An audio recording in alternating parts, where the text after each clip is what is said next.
Muito obrigado pela presença. Eu gostaria de registrar aqui a presença das turmas dos cursos de Administração, Ciências Contábeis, Direito, Engenharia de Controle e Automação, Engenharia de Produção, Logística, Marketing, Pedagogia, Psicologia e o grupo de estudos de psicanálise. Oi? Está aqui? RH? A turma de recursos humanos. Direito também? Tem uma turma. Mas eu falei. Este evento, ele compõe as comemorações dos 20 anos da Unimax. Nós começamos nesta segunda-feira com a abertura da exposição dos poetas portugueses. Tivemos a participação de 4 cursos, né? Arquitetura, gastronomia, engenharia e pedagogia. Cada um fez uma parte do evento. O pessoal de pedagogia leu algumas poesias dos poetas portugueses, o pessoal de gastronomia preparou o coquetel. Todos os cursos fizeram um trabalho para essa exposição, trabalharam em conjunto, que é o que a Unimax faz, né? A busca da interdisciplinaridade. Tá? Ou seja, todos os cursos e várias disciplinas trabalhando em conjunto. Nós tivemos também apresentações musicais todos os dias. Eu acredito que alguns de vocês também participaram da feira dos produtores. Alguns acho que até levaram alguns pés de alface, tomate. Ontem eu levei um tomate amarelinho para casa, né, que são os produtores de produtos orgânicos aqui da cidade. Tá? Nós teremos também, amanhã, o bolo, a apresentação da nossa oficina de artes, né, e também uma atração surpresa. Eu convido todos vocês para amanhã, na hora do intervalo, ficou marcado para as 8h30, Renata, participarem no nosso centro de convivência também. Tá?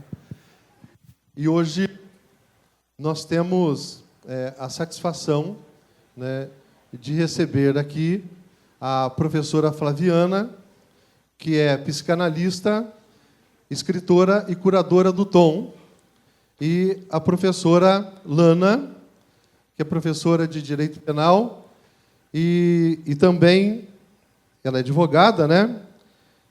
Pós-graduada em Direito Penal, Processual Penal e docente do curso de Direito, que vão ter uma conversa com vocês sobre os 13 anos da Lei Maria da Penha.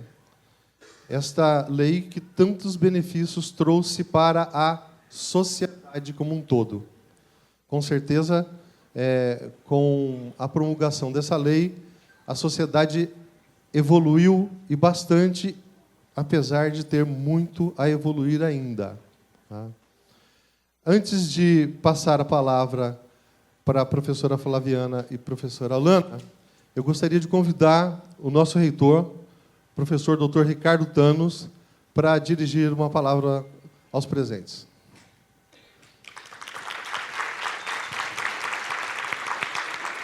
Bom, boa noite a todos. Com muita alegria que a gente pode discutir um tema tão polêmico, onde cada 4 minutos uma mulher sofre uma agressão. Então, infelizmente, em países desenvolvidos, subdesenvolvidos, no caso, países desenvolvidos, isso daí não ocorre com tanta frequência, apesar de ocorrer muito. Em país subdesenvolvido, como é o nosso, estamos numa evolução, ainda existe uma miopia de processo. Ainda existe uma sociedade onde a gente esperava que todos tivessem oportunidade, que todos tivessem segurança, saúde e educação. E isso não ocorre. Por isso que vocês estão aqui lutando para ter um conhecimento, para ter um diploma, mas lembre-se, só o conhecimento não é suficiente. tem que ter competência e habilidade para usufruir do conhecimento. E isso vocês só vão adquirir se vocês começarem a melhorar os hábitos. Quais hábitos? Leitura, observação, menos WhatsApp, menos Facebook. Isso vale a pena quando ele agrega valor, passa a ser doentio quando a gente fica viciado. E eu me incluo nisso, que a gente trabalha 12 a 15 horas por dia, de noite eu estou respondendo e-mail, de noite eu estou trabalhando. Então, a gente tem que aprender a achar o equilíbrio do processo. E hoje o assunto é um assunto muito importante, porque não é o que a gente vê na sociedade, é o que está por trás da porta, é o que está por trás do pano, é o que muitos homens que deveriam estar na cadeia ou ser castrado, porque país desenvolvido como a Alemanha, a pessoa é castrada, toma hormônio, para poder parar de fazer bobagem. E aqui não. Aqui a mulher ainda sofre abuso, aqui a mulher ainda sofre, não consegue, ela sofre discriminação, não consegue fazer com que a voz dela, muitas vezes, não seja libertadora ou independente das suas atitudes. Então, é com muita alegria que eu fui convidado a fazer essa abertura, vamos assistir, e vocês estão abertos a perguntar tudo. É mais um talk show, é mais um bate-papo, não é palestra, ninguém está aqui para ensinar nada para ninguém, nós estamos aqui para construir junto conhecimento e transmitir informações para que vocês possam digerir e perguntar. Porque não é porque existe uma lei que vai funcionar, não é porque existe, se não fosse assim, nós temos tantas leis no Brasil, que a gente tinha expectativa e esperasse que funcionasse, mas não. É como nós podemos abordar pessoas que estão sofrendo com vários tipos de bullying, de abuso, e muitas vezes não consegue falar, muitas vezes não consegue expressar, e muitas vezes a pessoa, a gente observa no cotidiano, a pessoa não consegue se fixar no trabalho, fixar numa relação com a família, numa relação com o filho. Então, é uma oportunidade que vocês têm única, eu acho bacana. Eu tive a oportunidade de conhecer, aqui se levou um tiro do marido, e você vê que a vida das pessoas mudam com as atitudes, né? Então, eu passo a palavra para as duas professoras, vocês vão subir lá em cima, e se vocês adivinharem o nome da professora Stelana Vladimir, vocês vão ganhar meio ponto. Seja bem-vinda, professora. Obrigado.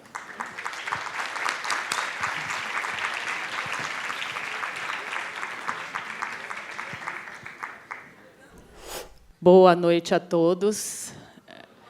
Bom, eu preciso começar primeiro cumprimentando a todos, me dirigir ao professor Dr. Ricardo Thanos, que se faz presente hoje.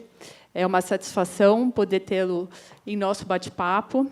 Fico muito feliz, aproveito a oportunidade para cumprimentar também a Max, na pessoa do professor Ricardo Thanos, pelos 20 anos, e dizer que, para mim, é um orgulho fazer parte de um pouquinho desta história. Não estou desde o início aqui, mas é uma satisfação poder estar aqui, cumprimentar nosso diretor, professor Hércules, na pessoa de quem eu cumprimento meus demais colegas que estão presentes aqui, que trouxeram vocês para poder participar desse bate-papo. E aí eu não poderia, principalmente, deixar de cumprimentar a professora Flaviana e dizer que é um prazer poder dividir esse bate-papo com você. Nós conversamos um pouquinho antes e já deu para ver o quanto seria satisfatório. E, para mim, particularmente, é muito gratificante, eu fico muito feliz de poder falar um pouquinho sobre isso. É um assunto que me toca muito, gosto muito de falar sobre isso, não por ser mulher, mas porque a gente espera uma sociedade melhor a cada dia. E, se a gente espera uma sociedade melhor a cada dia, é disso que a gente precisa. O professor Thanos começou a falar dessa questão do conhecimento, mas o conhecimento, sem a consciência nossa, ele é em vão. E a gente precisa de mais bate-papos como esse, como a gente está tendo agora, para a gente poder nos colocarmos dentro da sociedade e buscar aquilo que a gente espera enquanto melhor. E, apesar do assunto ser Maria da Penha, eu fico muito feliz quando a gente tem na plateia os homens participando. Se a gente busca a questão da igualdade, o mínimo que a gente espera é que homens e mulheres possam discutir, compreender e falar sobre o tema. Eu prometo não me estender muito, mas eu quero aproveitar a fala do professor Thanos, que isso não é uma palestra, mas eu vou contextualizar bem rapidamente com vocês essa questão do quanto talvez a gente ainda esteja um pouco atrasado nesse sentido e o quanto a nossa sociedade tem se comportado nisso. O professor falou, né, o quanto a gente ainda, enquanto país subdesenvolvido, a gente tem um índice tão dramático de violência. E aí eu aproveito para falar que, infelizmente, se a gente olhar dentro do Brasil, a minha pergunta é: será que o próprio lar é um lugar seguro? Os índices mostram que a cada 10 mulheres que sofrem violência, 7 sofrem violência dentro do próprio âmbito doméstico. E, quando a gente fala em crime sexual, 90% dos crimes sexuais são relatados dentro do âmbito familiar. E aí, então, a gente veio discutir a Lei Maria da Penha. Como é que se encaixa a Lei Maria da Penha nesse sentido? Ela comemora agora 13 anos, e será que a gente tem só motivos para comemorar? É uma pergunta que a gente tem que refletir. E aí eu pergunto para vocês, quem aqui já ouviu falar da Lei Maria da Penha? Todo mundo já ouviu. Aí eu pergunto para vocês, do que trata especificamente a Lei Maria da Penha? E por que ela foi criada? E falando bem rapidamente da história para vocês assistiram esse vídeo e apareceu a senhora Maria da Penha, quem deu origem a esta lei. E esta lei foi uma luta muito grande, e eu diria que a gente teria motivos até para se envergonhar a razão que ela surgiu. Porque a senhora Maria da Penha lutou durante 12 anos para que esse ciclo de violência fosse quebrado. Mas, mais do que isso, todas as vezes que ela ia para a justiça e buscava uma condenação do marido, o máximo que acontecia era aquilo que se entendia por pagamento de cestas básicas. Então, a condenação que ele recebia era, de alguma forma, que ele só prestasse uma pena que a gente chama de uma pena restritiva de direito. E aí eu pergunto para vocês, será que isso era o suficiente para que cessasse a violência dele contra a mulher? Todos os dias ela sofreu alguma espécie de agressão, até o dia que ela sofreu choques e levou tiros que a deixou tetraplégica. Ela buscava a todo momento uma proteção aqui no Brasil, e, apesar de ela estar sofrendo uma violação dos seus direitos, ela não encontrava essa proteção aí. E aí, então, ela precisou acionar a Comissão Interamericana de Direitos Humanos para que alguma coisa fosse feita. E aí, lá em agosto de 1998, ela pediu para a Comissão Interamericana de Direitos Humanos para que algo fosse feito. E aí, então, a luta continuou, e em 2002 só que saiu a condenação do Brasil. E é isso que acaba deixando a gente envergonhado, porque, no fim, o Brasil precisou ser condenado por uma Comissão Interamericana de Direitos Humanos para que alguma coisa fosse feita. Apesar dessa condenação ter saído em 2002, o que foi imposto ao Brasil foi o pagamento de uma indenização a Maria da Penha e que ele fosse punido para que fosse criada uma lei de uma proteção integral à mulher. Isso foi em 2002. A lei finalmente saiu em 2006 só. E aí, num primeiro momento, claro que foi um motivo de comemoração, porque a gente olha e fala assim, finalmente veio uma lei com uma proteção integral à mulher. Só que a lei veio em 2006 e muito se questionou, porque as pessoas achavam assim, nossa, mas a gente está tratando de uma forma tão desigual homens e mulheres, por que nós estamos protegendo mais as mulheres do que os homens? E aí a gente tenta, professora, não ir para a área do direito, mas daí a gente acaba indo um pouquinho, que a gente tem aquela máxima aristotélica que diz que é tratar igualmente os iguais e desigualmente os desiguais. E aí se viu que a mulher precisava de uma proteção diferenciada, porque a mulher, na maioria dos casos, era vítima dessa violência. Se a gente pegasse proporcionalmente falando, era mais de 90% as mulheres quem eram vítimas dessa violência. E os dados eram realmente alarmantes. Se a gente fizer uma pergunta assim, quantas histórias vocês já ouviram de mulheres que foram sequestradas e, durante anos, eram mantidas em cárcere privado por homens? Alguma história dessa todo mundo já ouviu. Mas daí eu pergunto, vocês já ouviram mulheres que prenderam e fizeram de refém seus homens durante 10 anos? Então a gente acaba sempre observando essa desigualdade. Mas ainda assim, se questionou muito a aplicação dessa lei. Será que realmente a gente precisa de uma diferença tão grande entre homens e mulheres?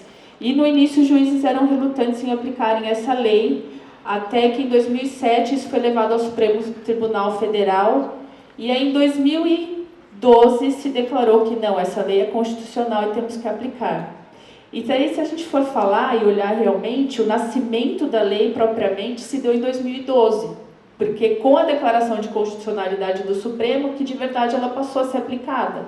Então, se a gente olhar de fato a lei, a gente pode falar que ela tem 7 anos, porque daí as pessoas passaram a aplicar sem medo de se questionar se essa lei era ou não constitucional. Mas por que eu estou falando tudo isso? Para vocês verem qual era o embate, entender assim, a lei veio numa proteção da mulher. Será que realmente ela tem protegido a mulher? Será que a gente tem uma lei tão bonita, que traz uma proteção tão integral, ela de fato está protegendo as mulheres? E se a gente falar assim, durante esses 13 anos, ou esses 7 anos de efetivamente de aplicação da lei, será que a gente já tem ouvido falar em redução de violência doméstica? Aí eu pergunto assim, se vocês pararem para pensar, com certeza alguém, ou de alguma forma, passou por uma violência ou conhece alguém que tenha passado por uma violência. E aí a gente precisa entender o que é essa violência de fato. E aí a Lei Maria da Penha trouxe essas 5 espécies distintas de violência. A lei dispõe que a violência contra a mulher não é só agressão física propriamente, mas a gente tem uma violência psicológica, a gente tem uma violência patrimonial, porque pegar e rasgar livros das suas mulheres, ou pegar, quebrar objeto, ou esconder objeto, isso é uma violência patrimonial, a violência sexual e a violência moral também. Então a gente tem que entender assim, será que a lei trouxe tudo isso de uma forma tão bonita e a gente tem evitado esse tipo de violência? Como o professor mesmo disse, a cada 4 minutos uma mulher sofre uma espécie de violência aqui no Brasil. Então por que será que essa conta não está batendo? E aí, mais do que isso, falando em conta não estar batendo, a gente fez uma lei que é tão bonita, essa lei foi prestigiada pela ONU, nós recebemos o 3º lugar de melhor lei do mundo, a melhor lei que foi melhor elaborada de uma proteção integral, mas em contrapartida, numa pesquisa e num ranking com 83 países, o Brasil está em 5º lugar em que comete violência contra a mulher. E aí eu falo assim, a gente consegue perder para os nossos vizinhos argentinos aqui, gente. Os argentinos tratam melhores as mulheres do que os brasileiros. Então, o que será que tem acontecido? Por que será que a gente tem uma lei que, num primeiro momento, é uma lei tão eficaz? E por que essa conta não está batendo? Por que a violência é constante? E aí, como o próprio professor disse, a gente não tem que se apegar a uma lei, mas a gente tem que se apegar no propósito efetivamente que é a lei. A gente não tem que deixar isso acabar para o judiciário. O que adianta o judiciário tomar conta quando a violência já aconteceu? A nossa questão aqui está propriamente em coibir e erradicar esse tipo de violência. A gente entender que isso não é normal. E para vocês terem uma ideia como essa concepção ainda está, se a gente falar em violência contra a mulher, me ocorre um dado aqui. A gente levantar o índice de violência contra a mulher, isso nunca se fazia uma pesquisa. As pesquisas começaram a ser realizadas só na década de 70. Isso nos países de primeiro mundo. Se a gente falar em Suécia, começou a ter essa dimensão e falou assim, espera um pouquinho, tem algo errado acontecendo, a gente precisa fazer esse levantamento. Aí só em 1990 que o Brasil começou a participar desse tipo de pesquisa. E aí então se entendeu assim que a gente tinha uma situação alarmante, que a gente de alguma forma estava violando direitos humanos. Porque quando uma mulher sofre uma agressão, a gente está violando direitos humanos. E a gente não precisa falar só de uma agressão física. A gente precisa entender que essas outras espécies de violência que eu citei para vocês, elas também são violência. E aí, então, a gente acaba ficando nesse ciclo vicioso. A violência acaba começando, muitas vezes, de uma questão psicológica, todo esse temor psicológico, essa imposição de comportamento, passa de uma imposição de um comportamento de uma agressão sexual, porque as pessoas às vezes têm a concepção, já que está casado, a obrigação de cumprir com a questão sexual, e a gente sabe que não é assim que funciona. Depois vem para a questão da violência patrimonial até descambar na violência física. Só que as pessoas acham que um simples empurrão ou um tapa não seria efetivamente uma agressão física, quando já é uma agressão física. Então a gente precisa debater um pouquinho mais sobre isso para a gente entender assim, que a situação não é normal e que as mulheres acabam nesse ponto se sentindo muito mais subjugadas. E se a gente vê, infelizmente elas acabam se sentindo muito mais subjugadas dentro da sua própria casa, quando era o momento que ela deveria ter uma proteção maior e um cuidado maior nesse sentido. E aí, sem fugir um pouquinho da lei, as pessoas acham que a lei veio só criminalizar uma conduta contra o agressor, quando o intuito da lei não foi esse. Se vocês observarem, a lei tem 46 artigos e pouquíssimos desses artigos falam sobre uma questão de penalizar o agressor, porque o intuito da lei não é tratar com uma pena maior o agressor, mas o intuito da lei é trazer justamente esse bate-papo que a gente está fazendo e compreender o que é o tipo de violência e dar uma questão de um assistencialismo à mulher, porque se a mulher não tem para onde recorrer, como é que ela vai conseguir quebrar esse ciclo de violência? E aí eu vou mais adiante em falar em quebrar o ciclo de violência. Quando a gente escuta uma briga entre casal, a primeira coisa que a gente escuta das pessoas de fora é que em briga de marido e mulher ninguém mete a colher, né? Ou roupa suja se lava em casa. Então a gente acaba ficando um pouco alheio aos problemas porque a gente não quer se intrometer nesse sentido. Até antes eu conversava com a professora Flaviana e eu falava assim, se a gente olhar hoje em dia, quando vocês veem uma criança que está sendo espancada no meio da rua, o que vocês fazem? Param, não param, se intrometem, não se intrometem? Qual que é a atitude de vocês? Se intromete. Se você vê um senhorzinho sendo maltratado, vocês vão se intrometer ou não vão se intrometer? Com certeza. Se vocês veem um animalzinho sendo maltratado, vocês vão se intrometer ou não vão se intrometer? Agora, se eu perguntar se vocês veriam um casal discutindo com maior severidade, quem no primeiro momento vai se meter? Pouquíssimos tomam alguma atitude. E quantos talvez não tenham ouvido um tom diferenciado? O vizinho conversando com a sua esposa, sabendo que algo poderia ter acontecido, pensou, bom, não vou fazer nada porque eu acho que logo logo eles vão se entender. Ou não vai dar nada. Ou quantos de vocês já não devem ter ouvido um histórico familiar e falar assim, bom, no final tudo se resolve. Ou tudo vai acabar bem. Ou então, as pessoas escutam o seguinte, ela está 10 anos apanhando do marido e continua com ele. Aí as pessoas falam o quê? Que ela gosta. É exatamente isso. E aí a gente tem que compreender que a situação não é tão simples assim. Os dados mostram pra gente que uma mulher demora no mínimo 10 anos para conseguir quebrar o ciclo de violência. A coisa não é tão simples assim, não é uma questão de gostar, é uma questão de realmente conseguir sair desse ciclo de violência. No primeiro momento é se pensar nos filhos, no segundo momento é pensar para onde eu vou, se eu não tenho para onde ir, como é que eu vou me virar. E não achem isso que é só uma questão das pessoas menos favorecidas. Porque eu, particularmente, já conversei com mulheres de uma posição social muito favorável dentro da sociedade que acabam se sentindo envergonhadas de falarem que sofrem esse tipo de violência. E aí preferem não levar a notícia até a delegacia por uma questão de constrangimento mesmo. Então, a posição da mulher, nesse sentido, fica um pouco mais fragilizada, fica um pouco mais delicada. E aí, será que a gente está só vitimizando as mulheres aqui?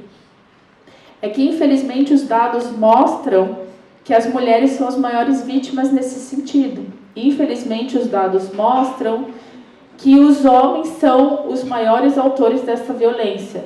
E não só a violência contra a mulher, muitas vezes eles não têm o cuidado de preservarem os próprios filhos, porque essa violência, em grande parte das vezes, é cometida na frente dos próprios filhos. Quando não, eles também sofrem a violência do próprio pai.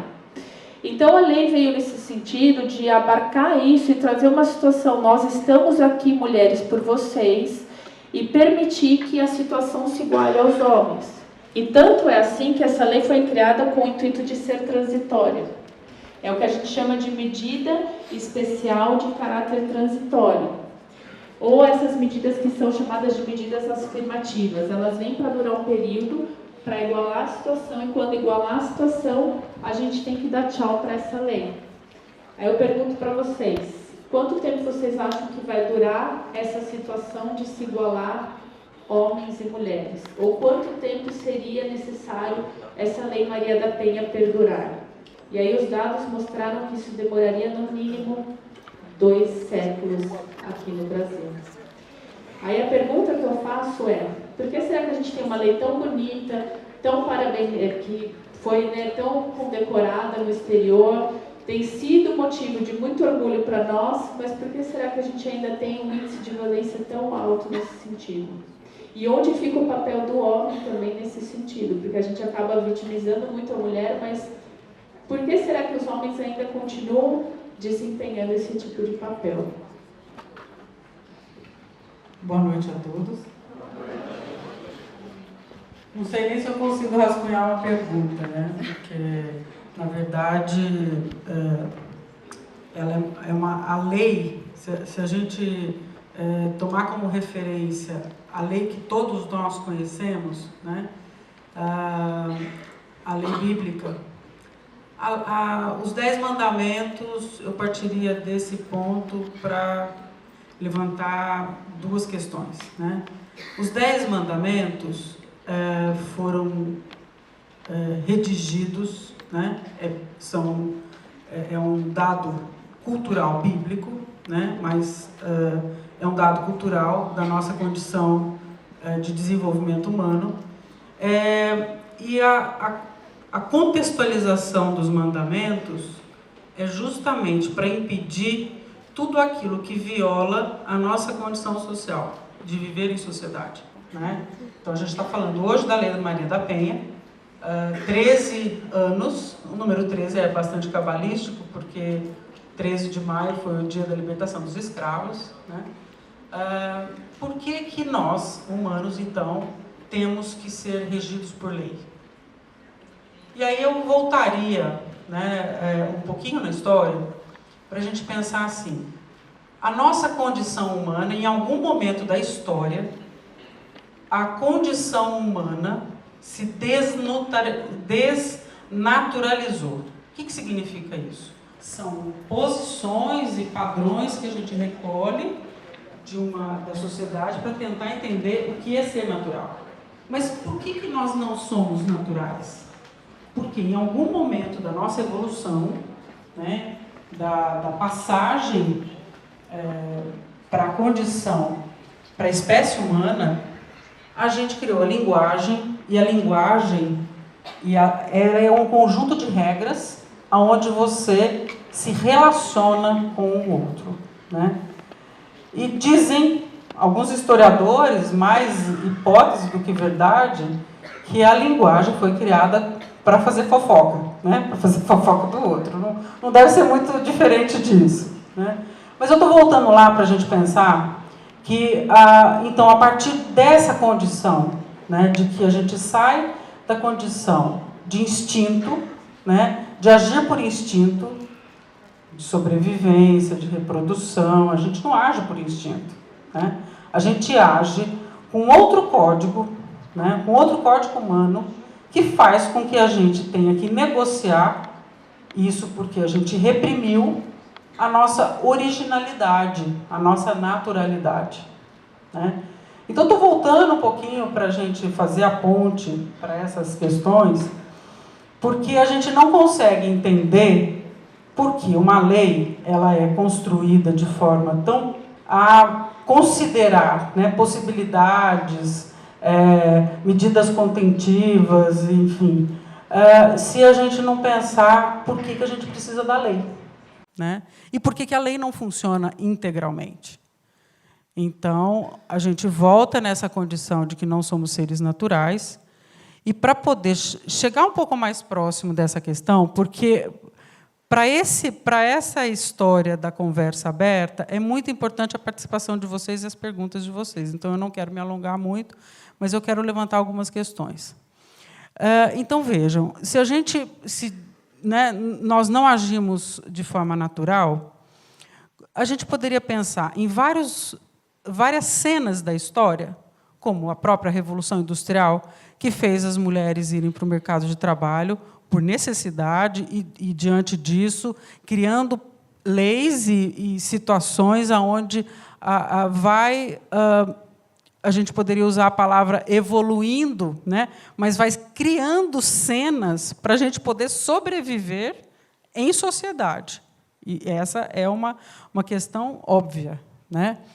E tem uma questão que é mais recente, que eu acho que tem a ver com os dados que a gente entende aqui da Lei Maria da Penha, que é quais são os efeitos, porque toda ação tem uma reação, né? Isso é a nossa condição.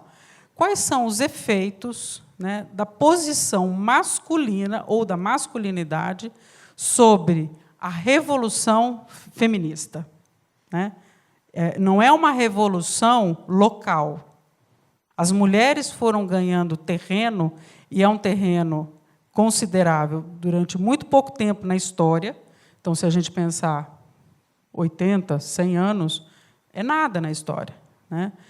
E, durante esse tempo, hoje a gente habita todos os espaços públicos. Isso era improvável, né? Há 100 anos atrás. Eram poucas mulheres que tinham acesso ao espaço público, né? Dados como as mulheres não votavam. Então, ou seja, as mulheres foram avançando, foram criando novos terrenos. E quais são os efeitos disso na posição que era uma posição cultural masculina? E não é uma posição cultural construída em pouco tempo. É uma posição cultural de toda a cena evolutiva, né? Porque, se a gente está falando de agressão física, principalmente, porque se trata muito disso, o feminicídio mostra isso, né? O corpo masculino é diferente, a constituição é diferente, há uma força diferente, né? Isso é uma questão. Então, existe uma força e uma posse, né? Há uma posição de posse do corpo do outro, né?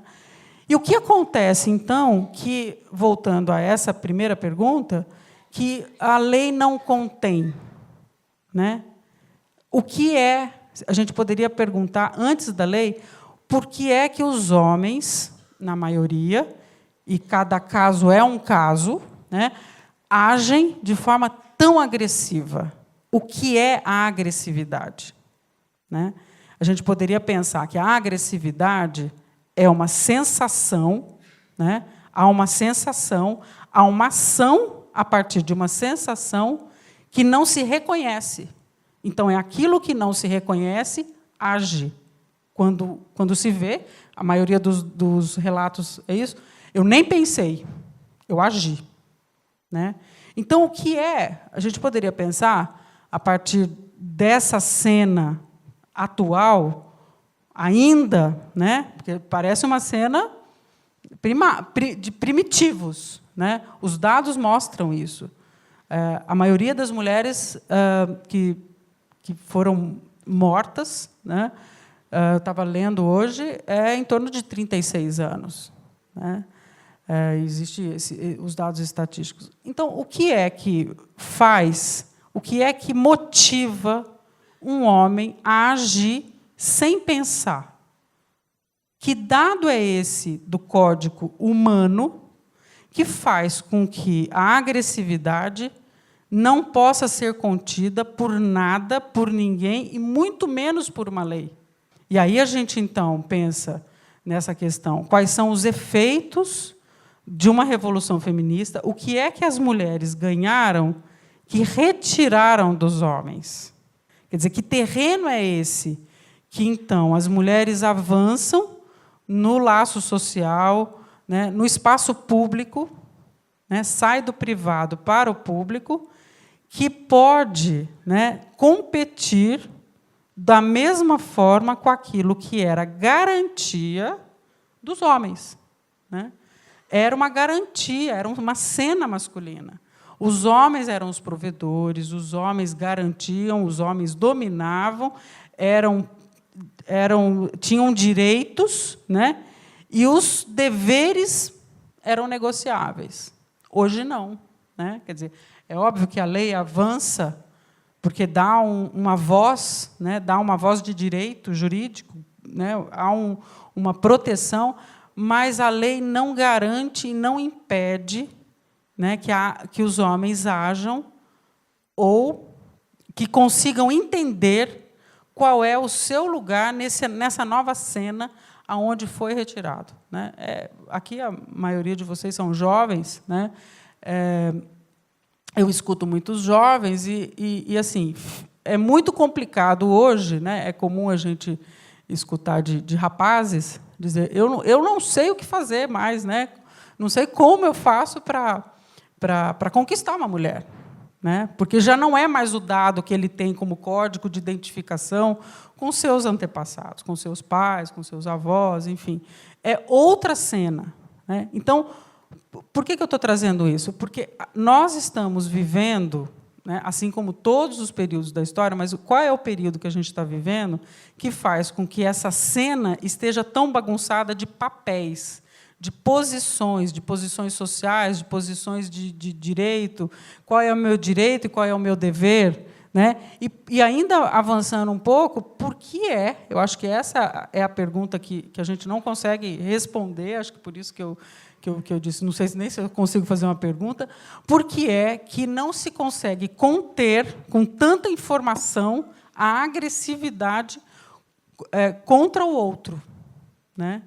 Essa é uma pergunta mais provocativa para a gente poder pensar, né?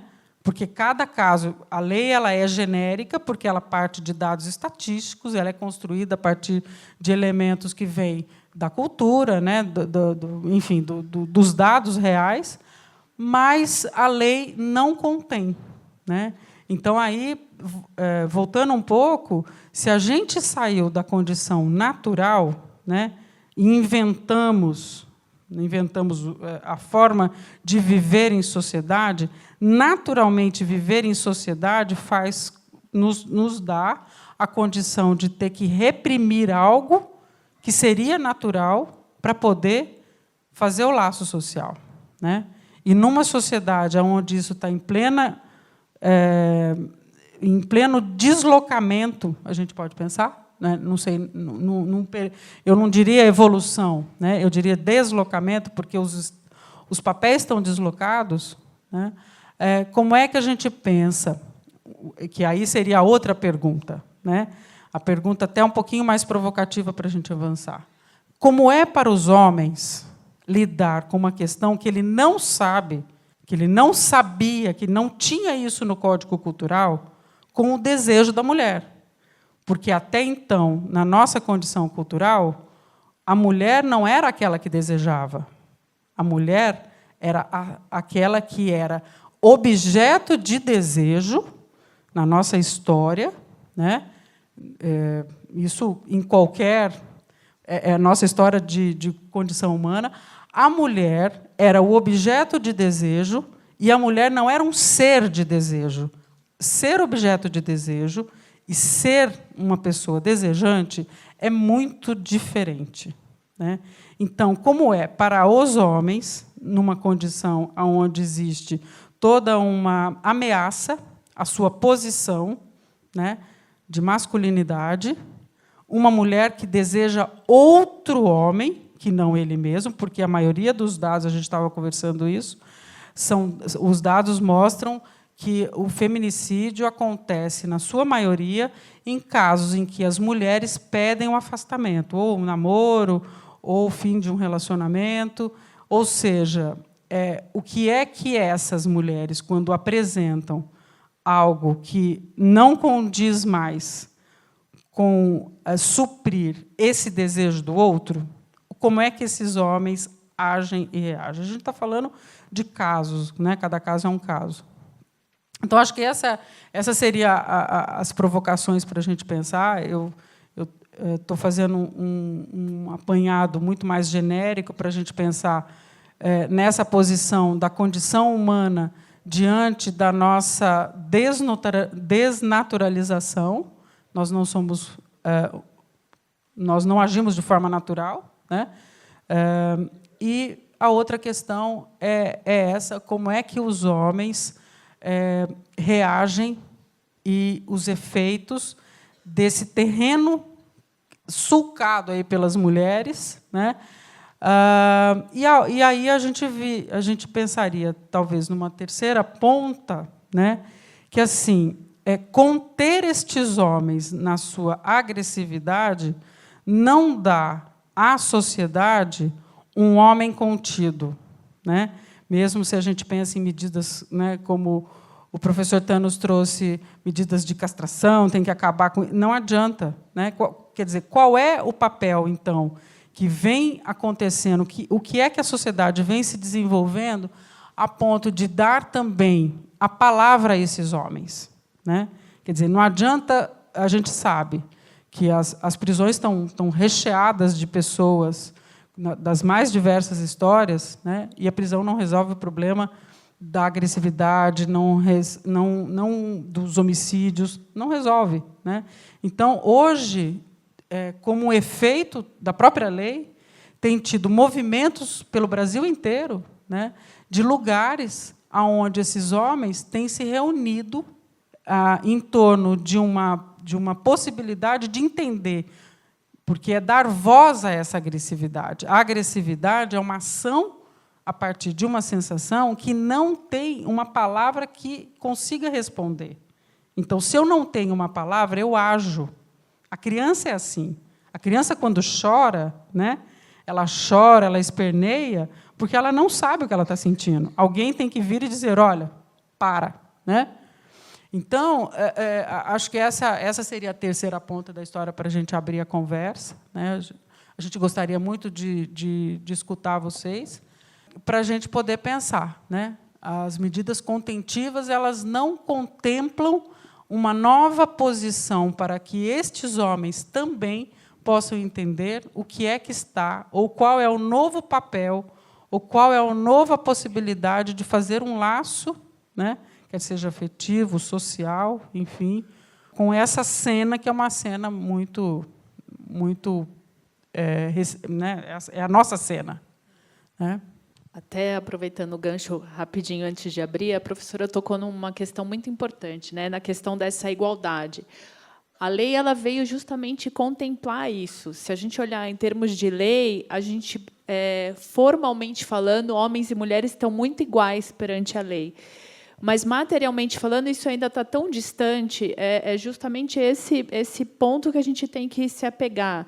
E o quanto o Brasil ainda está muito atrás nisso. Assim. Se a gente falar o quanto as mulheres avançaram muito, mas aqui a gente ainda está tão distante. Se a gente olhar, por exemplo, até em termos salariais, dentro de uma empresa, o mesmo cargo, as mulheres ainda acabam ganhando de 20% a 30% menos do que os homens. Muitas vezes, as mulheres acabam deixando de ter oportunidade de vaga justamente pela condição de ser mulher, embora isso não seja declarado, mas fica-se atrás aí.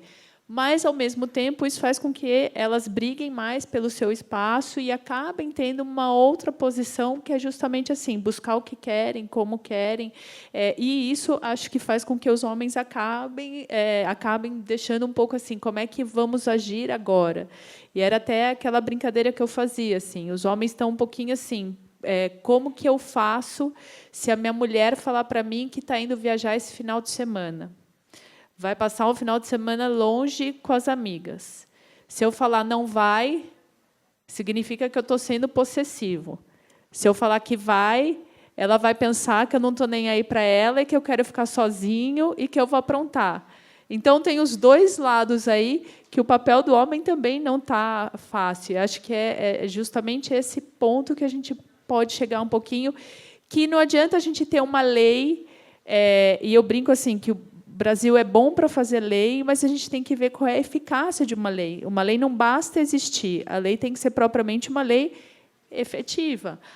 Uma lei que possibilite a sua questão prática. Se a gente falar em termos assistenciais, ela é linda e maravilhosa, mas como é que está a cabeça do homem nesse sentido mesmo? Eu acho que é essa posição que a gente tem que se apegar um pouquinho aí.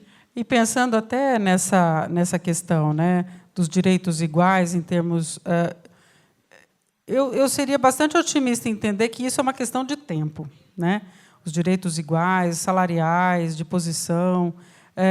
e também uma questão que a gente não pode confundir, né? Quer dizer, qual é o lugar da mulher e qual é o lugar do homem?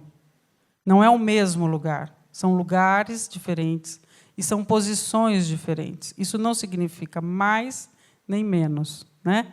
Porque é disso que a gente está falando. A mulher vem lutando por posições iguais. Ou a gente poderia refazer. A mulher vem lutando para encontrar um lugar no espaço público, né? E é disso que a gente está falando.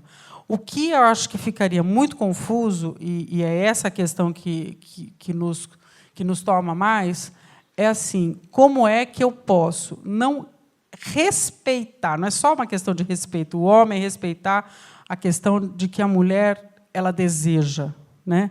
Mas assim, como é que eu posso conviver com essa posição de o outro que deseja, que ameaça o meu próprio desejo, né? Então, acho que essa fórmula humana é a questão. Porque o respeito, você cria lei. Olha, daqui você não passa, né? Mas, assim, como é que eu posso conviver com essa possibilidade de que o outro deseja, para além daquilo que eu seria o objeto de desejo, né? E como é que eu convivo com o meu próprio desejo ameaçado, né? Então, acho que é aí que eu acho que é a grande questão, porque a lei ela vem, o terreno vem sendo conquistado, né? Mas como é que homens e mulheres podem possibilitar com que a condição de propriedade do outro, de sair da condição de ser objeto do outro, dê um lugar para que cada um de nós construa uma outra posição, que não é só uma posição de direito, é uma posição de desejo, né? Não só do desejo sexual, do desejo... É uma questão de lugares, né?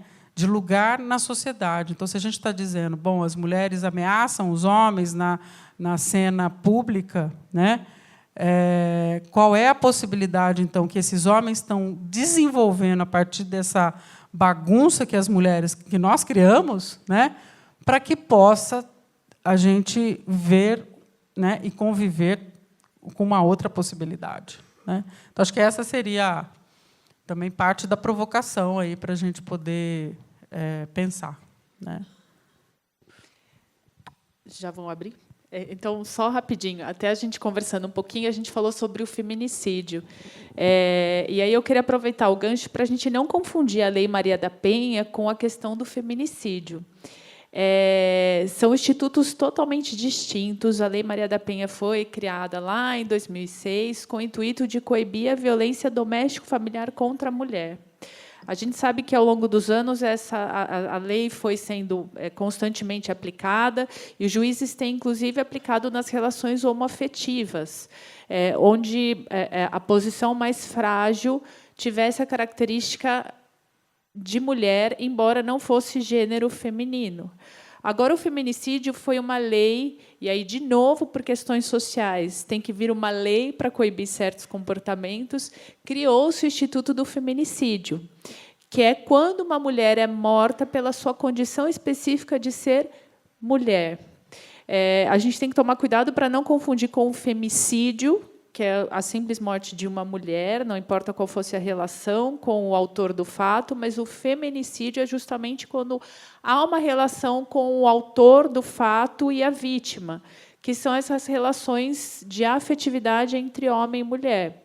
O Instituto, se for ver, é relativamente novo, ele acabou de completar 4 anos, ele tem sido agora mais aplicado para se reconhecer o que, de fato, é o feminicídio, que é a razão assim, matei porque eu entendi que ela só podia ser minha, pela condição de ser mulher. E aí, de novo, a gente acaba tendo que ter uma lei para poder, de alguma forma, trazer uma certa igualdade entre homens e mulheres. Então, é mais um ponto que a gente tem que pensar aí. E aí, sem maiores delongas, a gente vai abrir. Boa noite. Meu nome é Elisângela. Eu faço parte do 10º semestre do curso de Direito. Queria primeiro parabenizá-las duas, né, pelo tema que é muito interessante. E queria perguntar, né, a respeito da aplicabilidade da lei nesses novos conceitos aí de família, homossexual, monoparental. E a gente sabe que também as agressões não limita-se só a homem e mulher, né? A gente sabe que pode ser um filho contra a mãe, uma filha, dentro do âmbito do âmbito doméstico. Queria saber como que está sendo essa nova, né, visão aí nos últimos anos aí dessas novidades aí. Nos últimos 13 anos isso foi muito debatido, né? Tanto que de 2006 a 2007 até 2012 se brigou muito por isso. Assim, primeiro se entendia que não havia a possibilidade dessa diferenciação. Depois, quando veio a declaração de constitucionalidade pelo STF, se entendeu não. Homens e mulheres têm que ser tratados de formas desiguais para a gente poder conseguir essa igualdade de fato. Inicialmente, ela só era aplicada quando a vítima era mulher. O único instituto que essa lei trouxe foi no Código Penal, lá no artigo 129, no parágrafo 9º, que trouxe a lesão corporal acontecida dentro do âmbito doméstico familiar, se aplicaria para qualquer um. Não importa quem fosse o agressor. Então, poderia ser a mulher contra o homem, a avó contra o neto, enfim, independente se fosse homem ou mulher, esta violência que acontecia, uma lesão corporal propriamente dentro do âmbito doméstico familiar, não importa se fosse homem ou mulher. Isso foi a única coisa que a lei trouxe e alterou o Código Penal. Nas demais violências, tanto na sexual, quanto a moral, psicológica, patrimonial, isso foi bem claro. A condição frágil da mulher, ou aquele que tem uma orientação enquanto mulher. Então, já se entendeu que isso poderia se estender além da mulher nas relações homoafetivas também, entre 2 homens e 2 mulheres da mesma forma. Agora, o neto que agride a avó também é considerado violência doméstica. Agora, uma avó que agride o neto, isso já tem sido muito restrito, não tem se reconhecido a aplicabilidade da Lei Maria da Penha nesse sentido. Eventualmente, o que se reconhece é se fosse da avó contra a neta, aí sim, mas, particularmente, a vítima, nesses casos, tem que ser a mulher propriamente, ou que tenha essa orientação enquanto mulher. A vítima, homem, aí ficaria circunscrita só a questão da lesão corporal nos termos do Código Penal, lá no artigo 129, no parágrafo 9º. Mas, nas demais, não. A vítima precisaria ser a mulher, ou então essa questão homoafetiva que eu falei para vocês. Aí, sim. Ana, a Carla. Oi. Durante a lei inteira ela fala sobre essa proteção e tudo mais, mas nós de RH nós temos uma dificuldade muito grande, né? Porque a gente recebe essa mulher que sofreu agressão. Então, assim, algumas empresas estão implantando na própria CIPAT para discutir esse tema, tá bem legal. Mas o que a gente faz com essa mulher que ela está afastada, né? Porque sofreu agressão. Então, existe essa proteção do emprego dela? Que ela está afastada por causa disso? Até uma questão importante. Assim, a gente tem que entender que, primeira coisa, toda vez que a gente pensa em vítima mulher, a gente tem que entender que a aplicação da Lei Maria da Penha é única e exclusivamente quando a mulher é vítima desse âmbito doméstico familiar. Então, se eu sair daqui e sofrer a agressão de um aluno, não vai se encaixar na Lei Maria da Penha, porque a gente não tem esse vínculo. Então, ainda que tenha acontecido no âmbito da empresa, eles precisariam ter algum vínculo. Mas ela sofrendo em casa, e se a medida protetiva dela propôs esse afastamento e, de alguma forma, que ela tivesse esse acolhimento, a lei não garante especificamente o emprego, a lei não traz isso. Mas a gente poderia buscar numa questão de afastamento trabalhista e tudo mais. Mas a Lei Maria da Penha não traz propriamente, enquanto o rol das medidas protetivas, nesse sentido. Mas, claro que, juridicamente e jurisprudencialmente falando, a gente poderia buscar esse apoio e esta garantia para que ela não fosse afastada nesse sentido. E aí, lógico que esse afastamento teria que também ser justificado de alguma forma, dela sofrer uma ameaça caso ela se dirigisse ao trabalho. Então, se esse trajeto dela, né, da casa até o trabalho, ela pudesse sofrer qualquer ameaça por parte do seu ex-companheiro, enfim, do seu companheiro, isso poderia daí ser garantido porque estaria contemplado dentro da Lei Maria da Penha. Mas, fora isso, a lei não traz essa garantia em específico aí. Boa noite, tudo bem? Meu nome é Paulo, sou do 6º semestre de Administração. Tenho 2 perguntas. A primeira é, mesmo existindo o sistema carcerário, o número ainda de feminicídio é alto.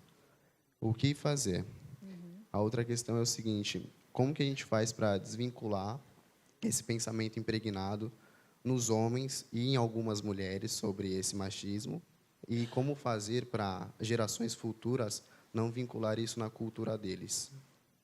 Eu vou responder a sua primeira pergunta e depois o resto, com certeza, a professora Flaviana vai poder falar com mais propriedade sobre isso.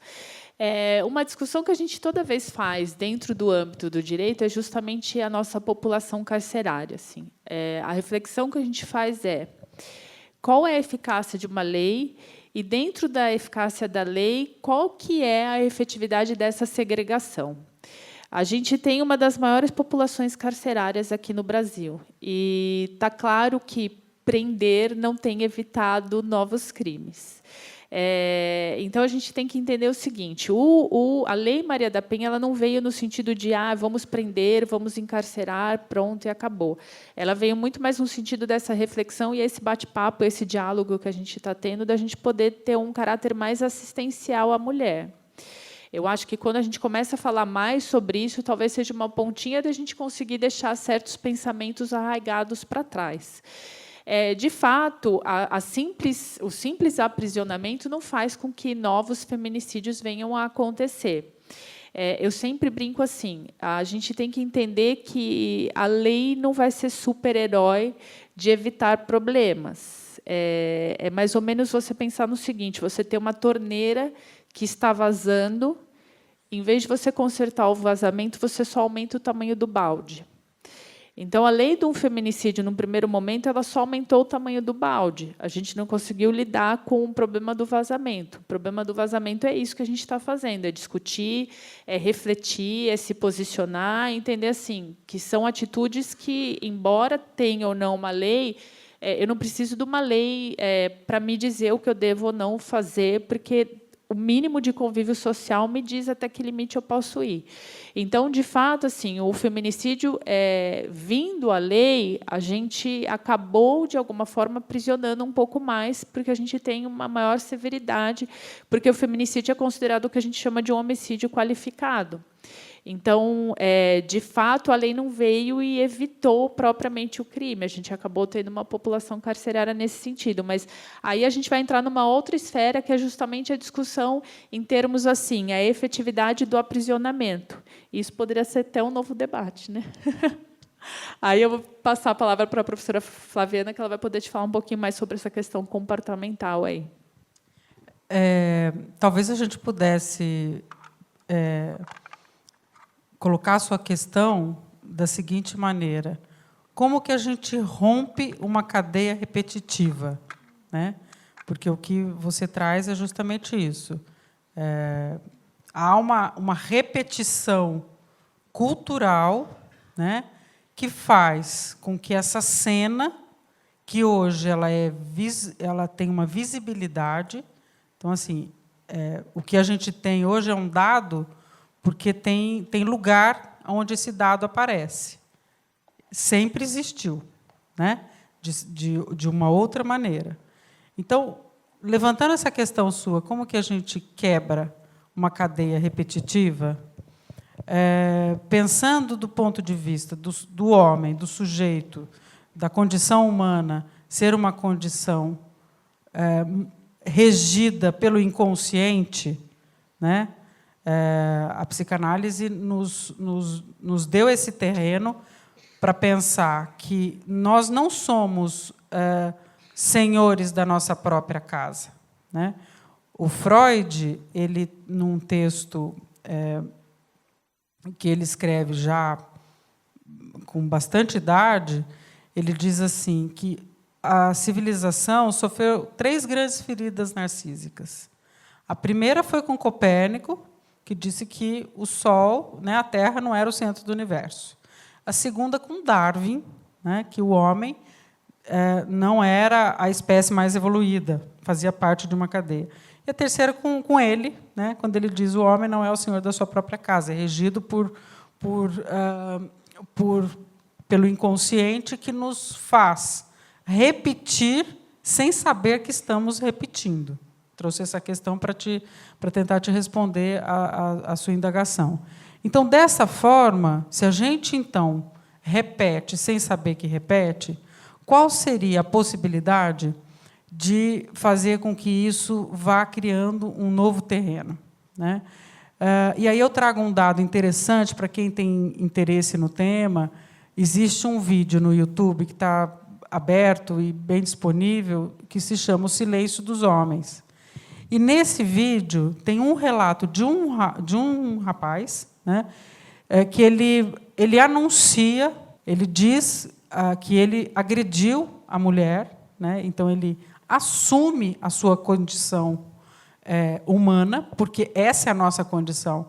Nós somos seres, né, portadores de possibilidade de fazer qualquer coisa. Isso é o inconsciente. Nós somos seres originalmente agressivos, né, originalmente transgressores. Então, quando ele assume a posição dele de ter agredido a mulher, o relato dele é muito interessante, porque ele diz isso, né? E ele diz que ele ficou... Uma das condições para que ele pudesse não ser encarcerado seria participar ativamente desses grupos de homens, onde é colocado essa nova possibilidade de dizer sobre que mundo é esse, né? Que ação é essa que eu tenho. E aí ele não gostou a primeira vez, mas ele tinha que voltar, então ele voltou a segunda vez.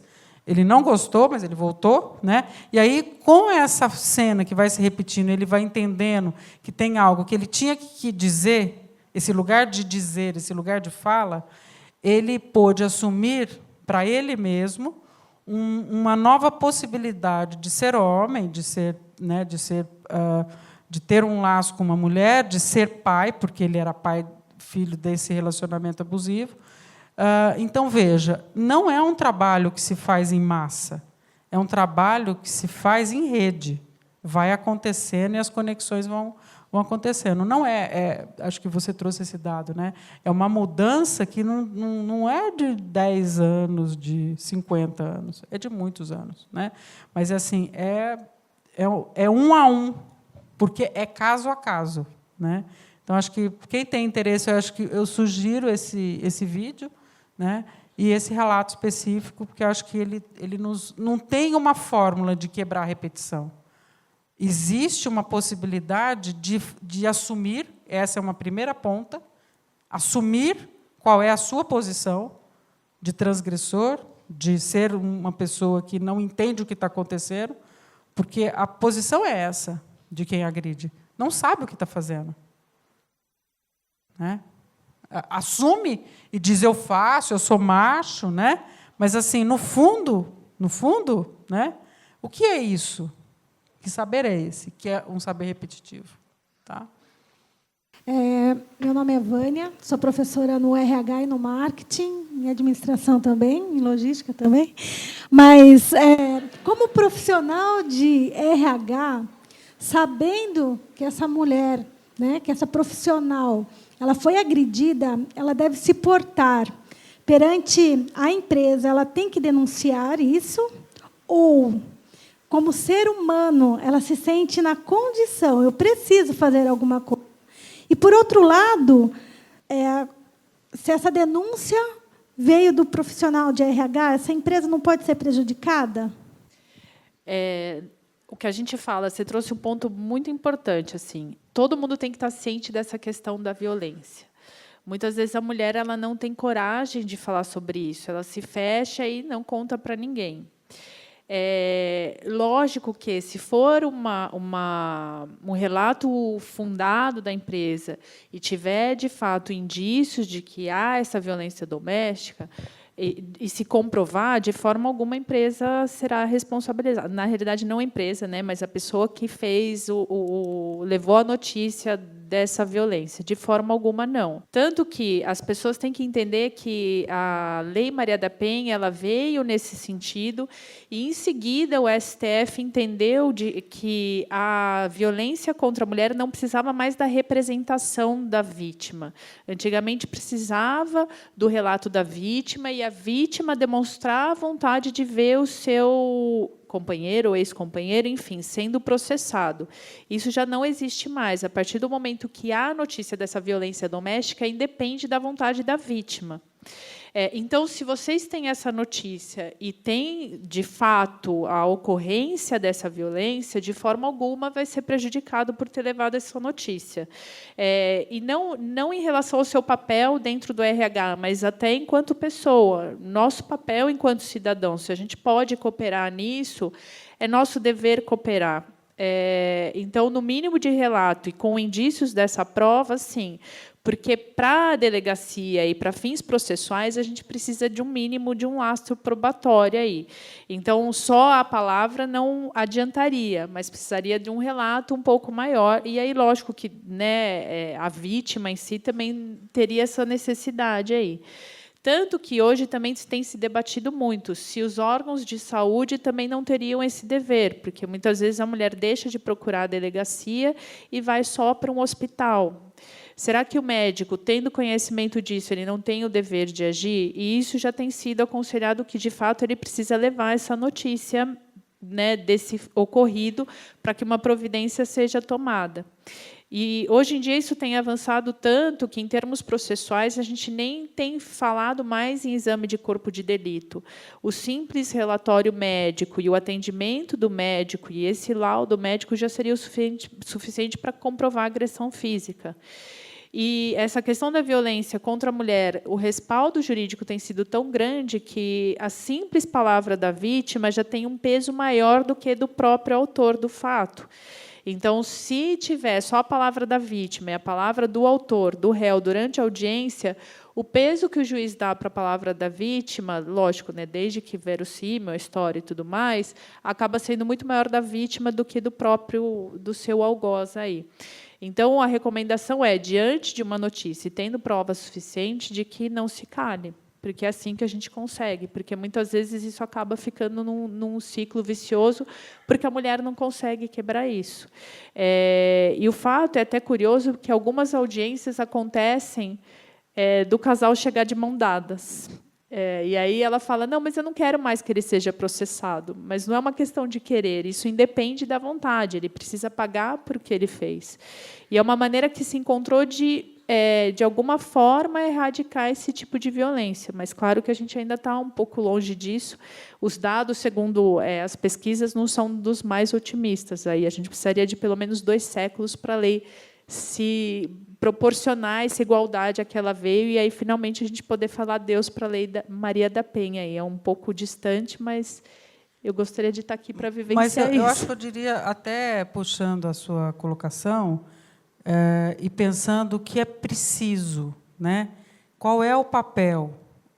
Porque os lugares onde circulam pessoas, as notícias correm, né? Então, assim, e a fofoca corre, né? Já que a linguagem aconteceu aí, talvez de alguma forma pela fofoca, mas eu colocaria a seguinte questão: a importância de que essa voz seja da mulher agredida, né?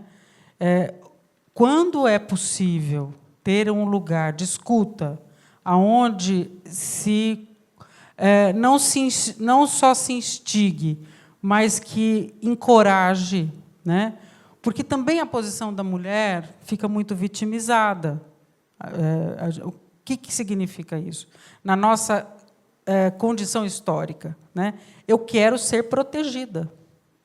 O outro me dá um lugar, faz por mim, né?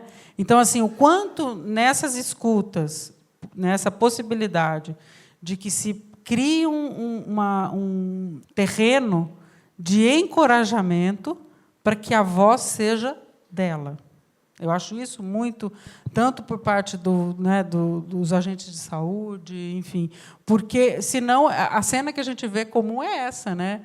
Elas chegam, querem retirar a denúncia. Quer dizer, então, vamos pensar, nesse ponto de vista, se essa denúncia é feita pelo outro, né? Mais um motivo que desmantela, né, essa possibilidade de você se responsabilizar, né, inclusive pela denúncia que você vai fazer. Eu acho que isso seria... Né? Só antes, assim, um ponto que a professora Flaviana tocou, isso é muito importante. Ela usou uma palavra que eu gosto muito, que é a questão do encorajamento. As pessoas têm falado muito em empoderamento hoje em dia, e eu particularmente não sou tanto do empoderamento, porque parece que você está fazendo um favor em dar algo para alguém que não tem. Todos nós temos que nos sentir empoderados, mas mais do que isso, não adianta eu estar empoderada e me faltar coragem. Acho que a questão é justamente encorajar para que algo seja feito. E aí eu insisto de novo, assim, o quanto é importante a gente conversar, falar sobre isso, compreender que a gente tem ferramentas e possibilidades para isso. A gente olha e fala assim, nossa, será que os índices de violência aumentaram ou diminuíram ao longo desses 13 anos? Foi até uma pergunta que o professor Vosgrau fez. Assim, ele falou assim, será que melhoramos ou pioramos? Os índices são, de fato, um pouco alarmantes. Se a gente olhar depois que veio a lei, o índice aumentou. Mas será que, de fato, o índice aumentou? A gente tem um número que passou a ser registrado, porque, quando se possibilitou isso, elas se sentiram mais encorajadas a falar. Então, isso saiu da obscuridade. Então, aquele número que a gente antes considerava uma cifra negra ficava ali atrás porque não se encorajava a falar sobre isso, não se encorajava a buscar. E esse número também acaba aumentando quando outros podem levar essa notícia do crime. Mas é lógico, a gente não pode olhar como assim, permitir que o outro faça por mim. A gente precisa de mais espaços para esses debates e entender assim, eu também preciso fazer por mim, eu preciso falar e eu preciso buscar. Vamos lá. Eu sou a professora Rosa Virgínia. Senão não para de falar. Senão você não para de falar, Lana. Eu vou trazer um pouco dessa questão para o nosso cenário educacional.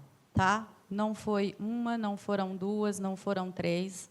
Em 10 anos que eu ministro aulas aqui na Max Planck, eu conheci diversas jovens que, embora fossem vítimas de violência, embora tivessem algum grau de esclarecimento, por mais que eu conversasse com elas, elas absolutamente não se sentiam nem encorajadas, nem empoderadas para tomar as medidas devidas.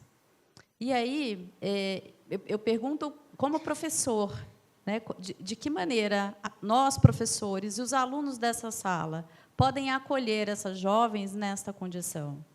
Porque, de verdade, há um silenciamento posto. Né? Todo mundo sabe o que acontece, mas a gente sabe que a lei existe, a gente sabe que tem todas as ferramentas, que pode ir até lá. Você é advogada tanto quanto eu, a gente sabe que existe um abismo enorme entre o momento que a menina vai denunciar e a violência ocorrer. Quais seriam as estratégias que a gente pode pensar como instituição para tocar essas pessoas e para dá-las encorajamento e para dar-las oportunidade? Acho que é uma questão que a gente podia pensar. Eu vou começar, mas a professora Flaviana vai poder falar melhor sobre isso.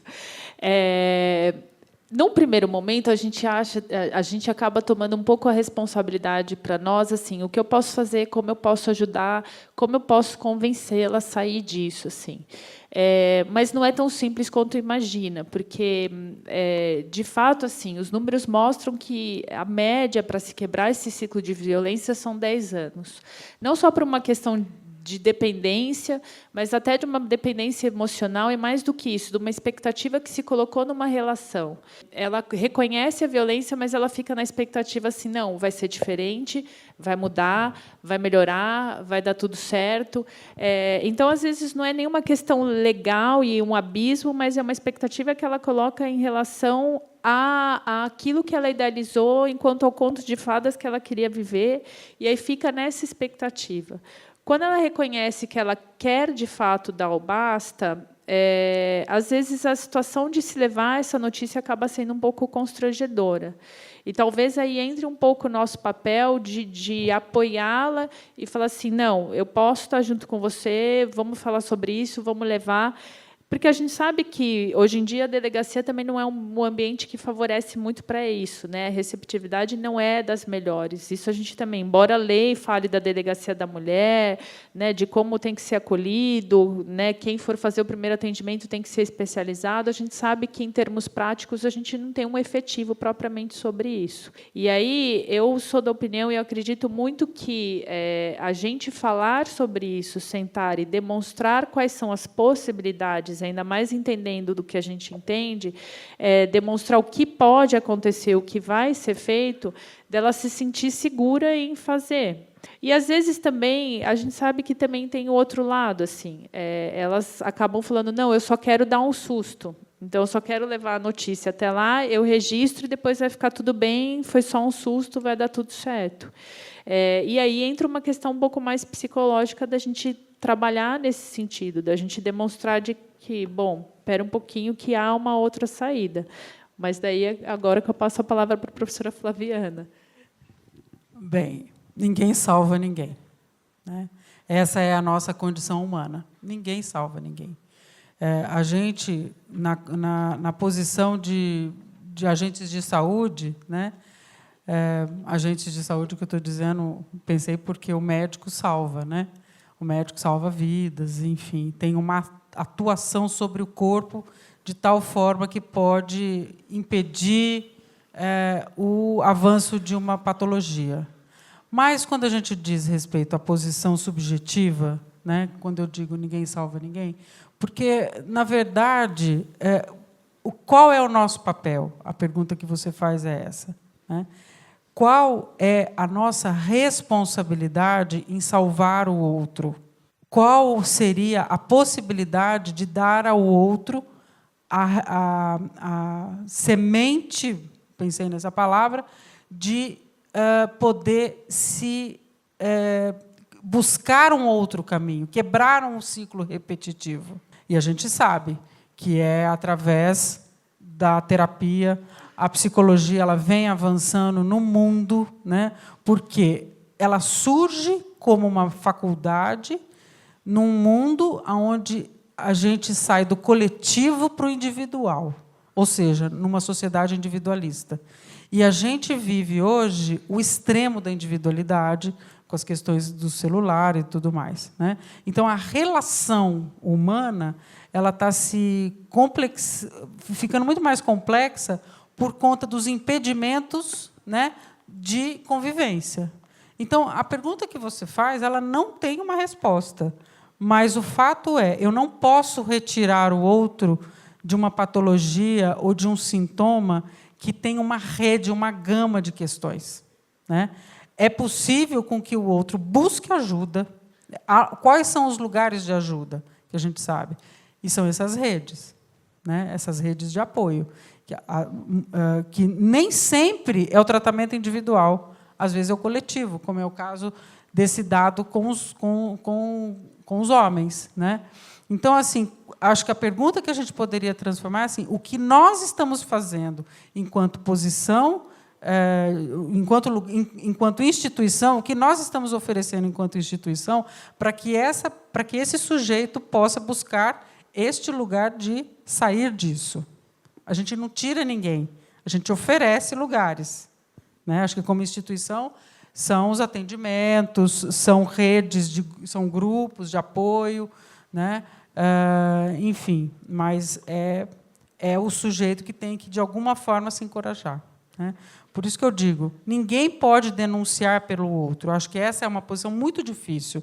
É preciso, embora seja legal no sentido jurídico, mas é preciso com que você se encoraje para agir por você, porque ninguém pode agir por ninguém. Depois que a gente nasce, acabou, né? Embora a gente só sobreviva pelo outro. Boa noite, meu nome é Sheila, sou estudante do 2º período de Logística.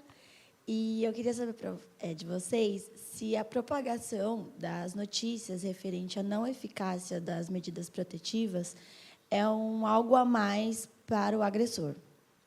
Se a mídia passa isso de uma forma, ele tinha uma medida protetiva e não respeitou, é algo a mais para um homem que já estava para cometer alguma agressão. Você tocou num ponto delicado, né? A gente falar na não eficácia das medidas. E aí eu sempre gosto de fazer uma separação, Sheila. A lei é muito bonita e o ponto é, na lei, as medidas são totalmente eficazes. A questão é que, em termos práticos, a gente acaba tendo uma certa dificuldade de conseguir fiscalizar o quanto essas medidas estão sendo cumpridas. A gente não tem um número de policiais, enfim, de guardas municipais, civis, que possam fazer isso. Então, a nossa questão é como fazer com que essas pessoas respondam pelo crime de desobediência dessa medida que não foi respeitada.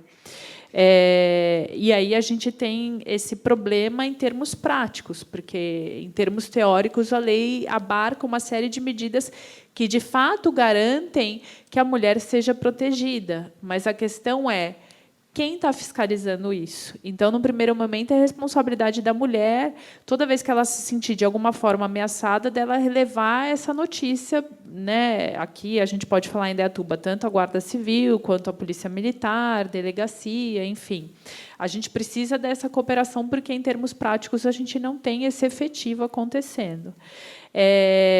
E aí, lógico que a gente entra numa questão, às vezes a gente entra nessa ponderação do quanto a mídia pode influenciar ou não no comportamento.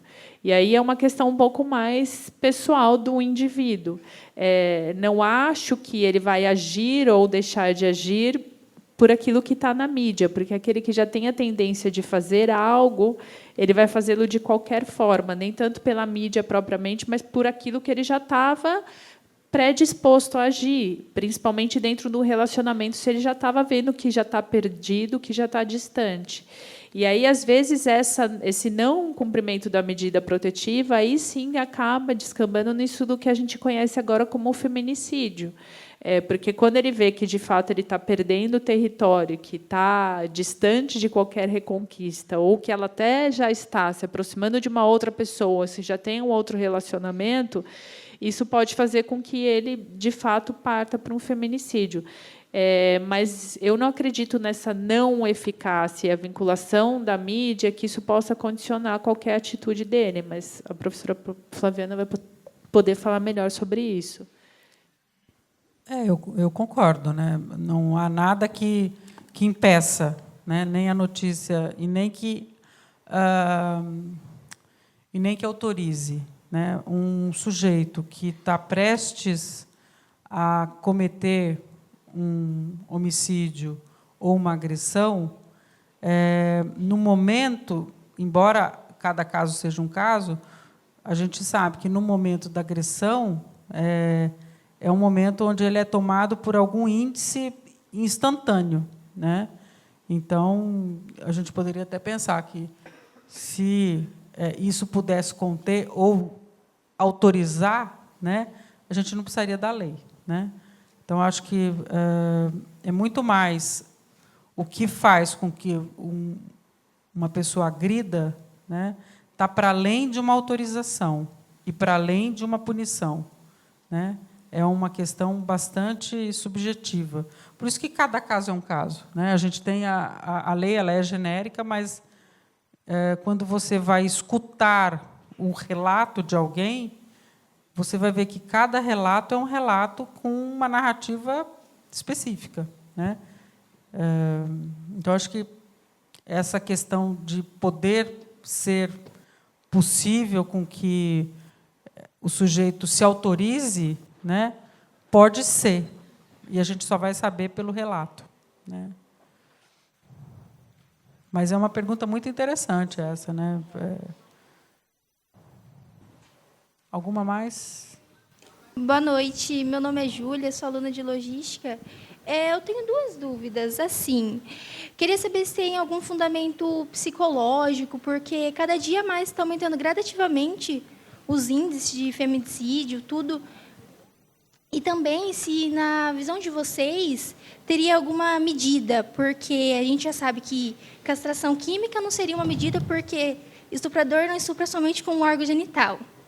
Então, eu queria saber, na visão de vocês, teria alguma medida que seria eficaz. Qual foi a última questão que você falou, Júlia?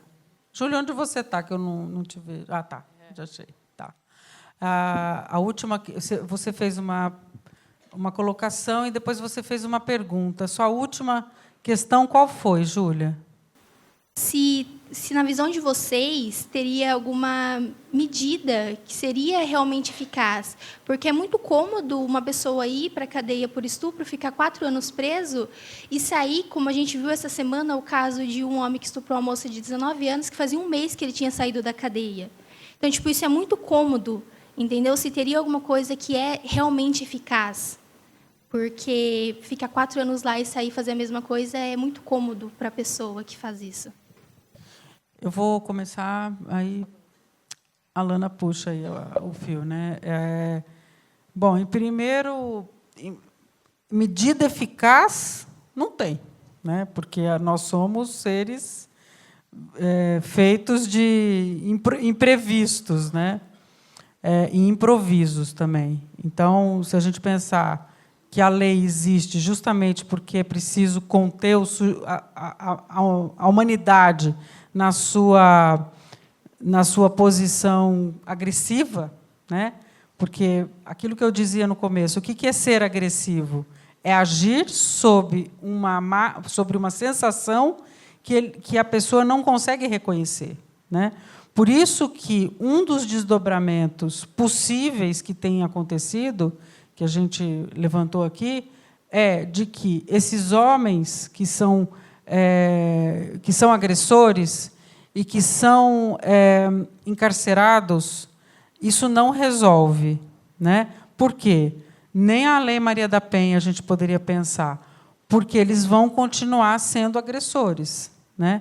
Aquilo que é uma patologia não se resolve com encarceramento, né? Nem que seja 4 anos, 10 anos, enfim.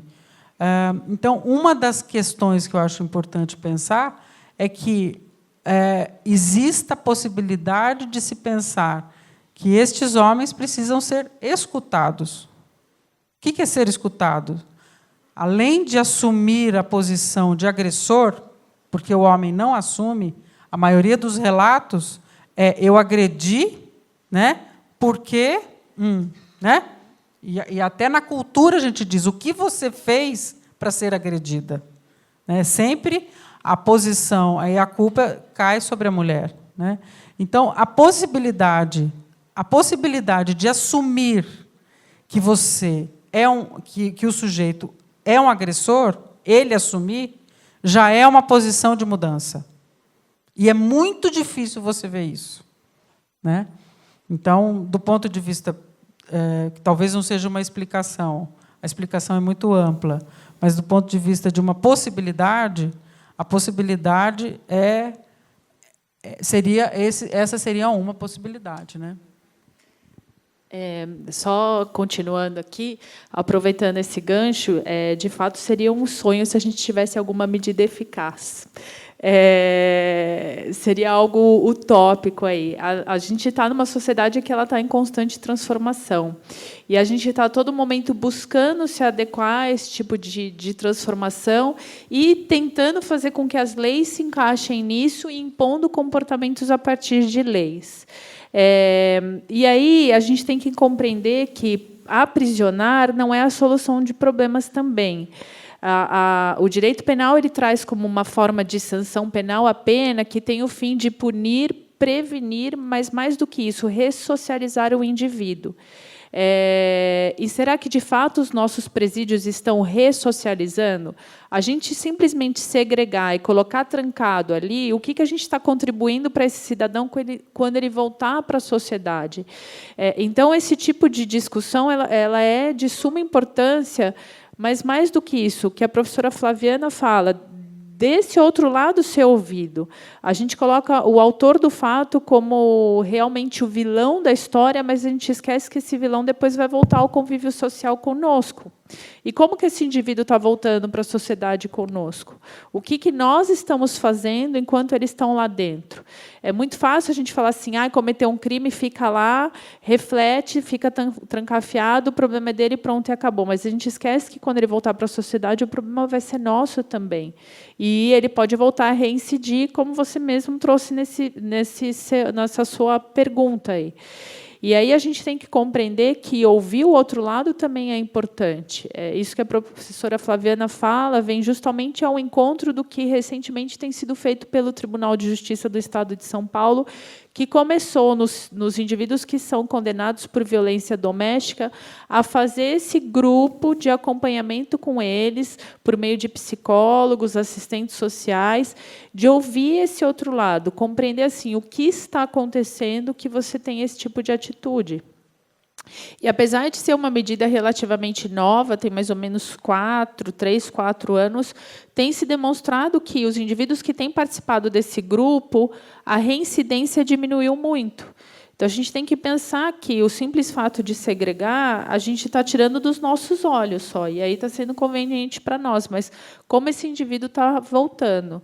Então, uma medida mágica, logo de cara, a gente não tem, mas a gente já sabe o que não tem funcionado, e o simples fato de simplesmente segregar vai voltar do jeito que o indivíduo está voltando. E aí tem outros casos mais do que isso, que são, como a professora disse, patológicos. E aí não há justiça que consiga dar conta dessa questão. Aí já é um outro ramo. Okay. Meu nome é Laís, do primeiro semestre de Psicologia. Bom, acredito que a maioria aqui já ouviu alguma vez alguma história de um homem que agrediu a mulher, chegou em casa bêbado e agrediu a mulher. Bom, alguns entorpecentes, principalmente o álcool, eles servem como redutores de moral e ampliam a violência em alguns indivíduos. Qual o verdadeiro impacto de entorpecentes no aumento da violência do homem contra a mulher?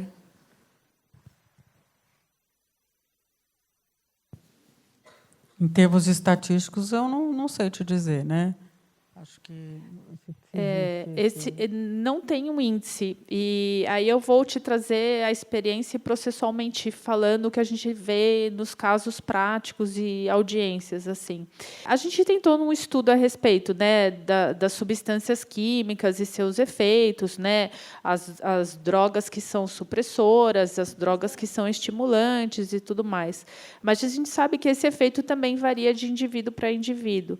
Tem pessoas que acabam, e principalmente a questão do álcool, a embriaguez ela passa por certas fases. Então, a medicina legal traz isso para a gente. Então, tem a fase da euforia, da alegria, em que tudo é lindo, tudo é maravilhoso, tudo é muito bacana. E aí as pessoas chamam isso da fase do macaco, que tudo é lindo, todo mundo é meu amigo, eu amo todo mundo, tudo está muito bacana. Depois vai para a fase seguinte, que aí é a fase que é conhecida como fase do leão, que se desperta um pouco esse lado mais agressivo, mais profundo aí. E aí isso acaba acontecendo, mas não é uma relação assim, a violência, a bebida e a mulher. Já era algo que estava propenso no indivíduo. E aí tem o ditado diz que o bêbado só faz o que o sóbrio desejou. E a gente vê isso em termos práticos mesmo. Não foi só a bebida que acarretou, mas já era algo que já estava sendo desencadeado e, por razão da bebida, acabou aumentando. O que a gente tem enquanto índice é que, de fato, as vítimas têm, em regra, entre 20, 26, 29 anos, e o agressor tem entre 30 e 39 anos. E que essas violências, na sua grande maioria, acabam acontecendo aos sábados. E aí as pessoas acabam associando, bom, o sábado é um dia que está todo mundo tranquilo, tem um envolvimento de álcool e tudo mais. Mas a gente não tem um dado específico que o álcool é o responsável propriamente pela violência. Na realidade, já era algo que existia, já estava ali em estado latente, mas que a bebida acabou encorajando propriamente. Mas, de fato, a gente não tem esse número aí. Achei interessante despertar o leão, né? Porque, de fato, todo mundo tem um leão por dentro, né? Quer dizer, todos nós temos a possibilidade de cometer delitos graves, né? O que nos impede, né, é justamente porque a gente funciona sobre um mecanismo, né, daquilo que a gente chama em psicanálise de recalque, né, para poder, é um mecanismo psíquico que faz com que a gente consiga viver em sociedade e não fazer exatamente o que quer. Por isso que eu acho que não é um dado, mas é um fato, né, de que a gente escuta relatos, inclusive, improváveis, como que essa pessoa agiu dessa forma, né? Justamente, acho que, não sei se te responde, mas talvez coloque essa questão, né? A condição de ser um agressor é de todos nós, né? O que nos esbarra, como a gente vai se construindo ao longo da história, faz com que a gente funcione, né? Faça o laço social a partir justamente desses avanços, ou aquilo que o professor Hércules falou no começo, a gente evolui a partir do momento em que a gente conhece, né? Que o professor Thanos falou também, quer dizer, o conhecimento e o autoconhecimento, enfim, você reconhecer, inclusive, que você tem uma agressividade é um passo muito importante, né? Você tem vontade, né? Isso é um fato, né? Isso não significa que você haja, mas que tem. A gente usa isso na linguagem. Eu vou matar fulano, né? É muito comum, né? A próxima vez que eu encontrar, eu vou degolar. Quer dizer, se isso está na linguagem, né, de alguma forma, é porque faz parte da nossa condição.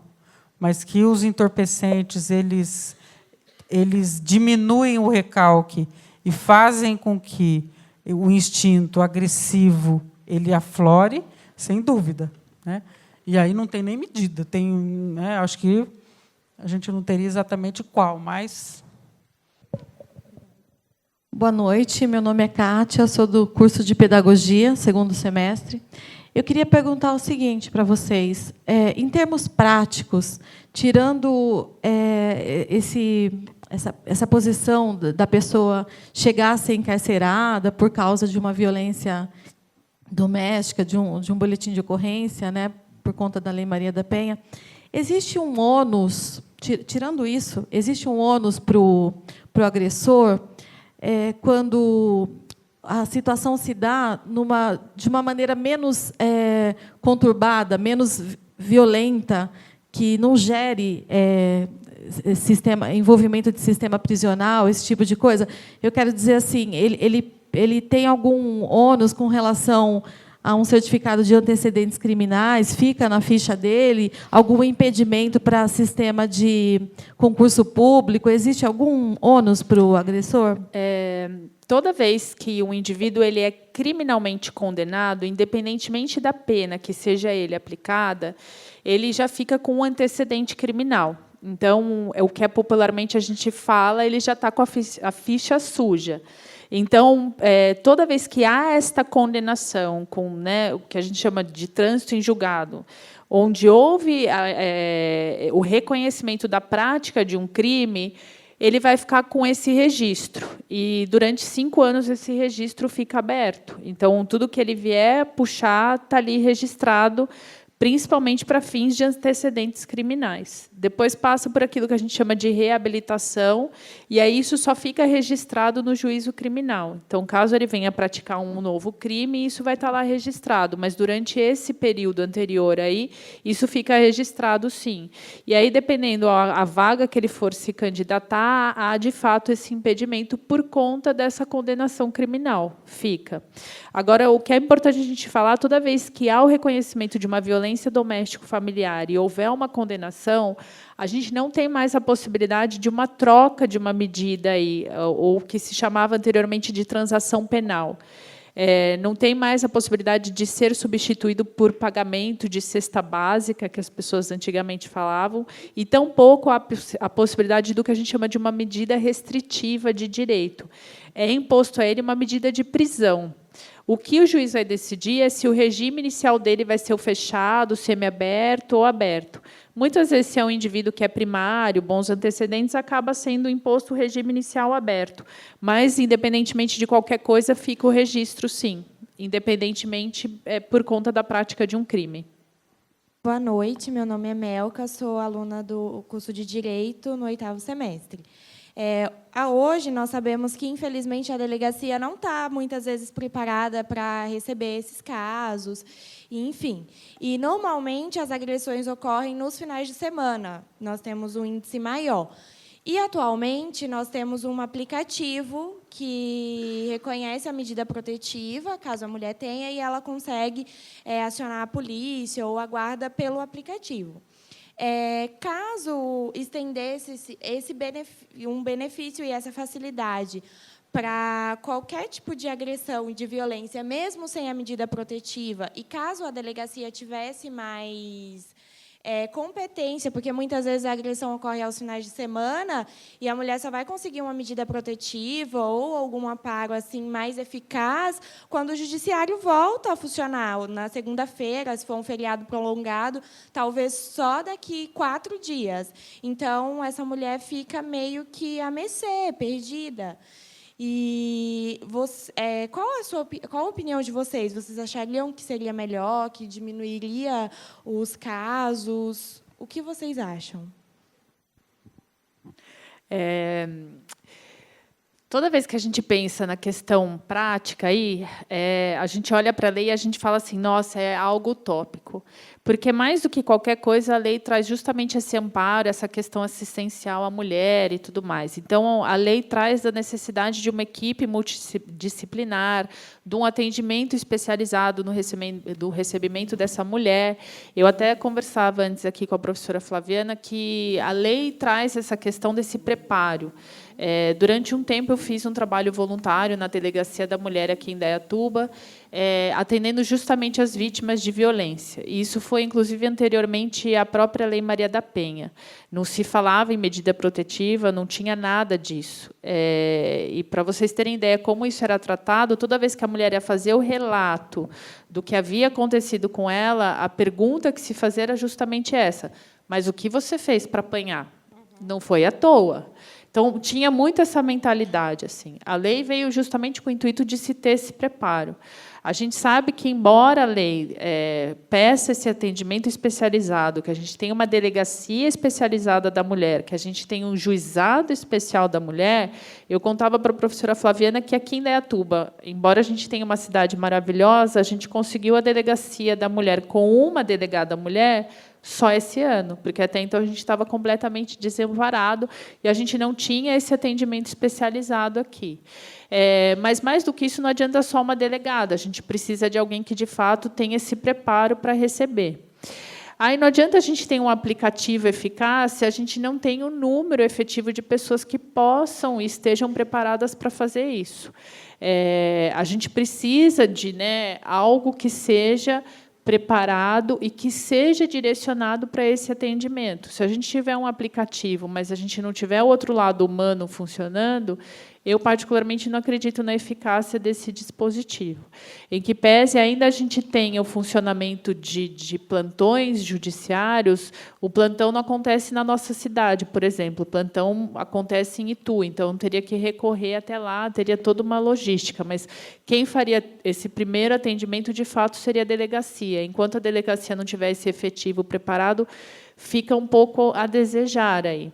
Agora, o que eu posso trazer de notícia interessante para vocês, e falando particularmente da nossa cidade, a nossa cidade, durante esse último ano, teve um cuidado especial na violência contra a mulher e conseguiu fazer um treinamento mais especializado com a Guarda Civil aqui de Indaiatuba, finalmente conseguiu uma viatura que seja voltada para atendimento às vítimas de violência contra a mulher.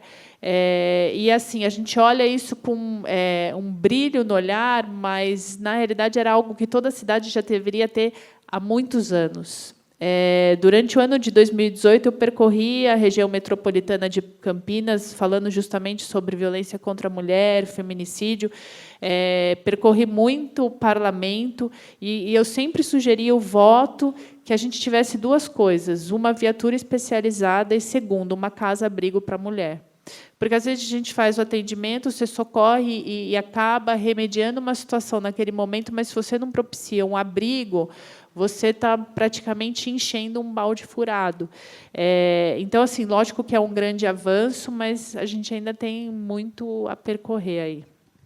Eu estava justamente pensando nisso, né?